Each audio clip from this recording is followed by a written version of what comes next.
Fi programm fuq One Radio il-kelliem laburista l-Edukazzjoni Ola, Università, Riċerka u Kultura Owen Bonnici sostna li kull student għandu jkollu l-opportunità ta' ċertifikazzjoni f'ħajtu.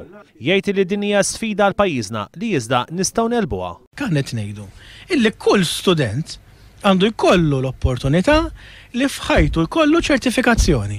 Mhux bil-fors tilħaq professur tal-fiżika ma tarax, imma jekk inti tixtieq taħdem f'qasam, inti għandu jkollok iċ-ċertifikazzjoni dak il-qasam. Jekk inti tixtieq tagħmel xogħol vokazzjonali ħanejnuk.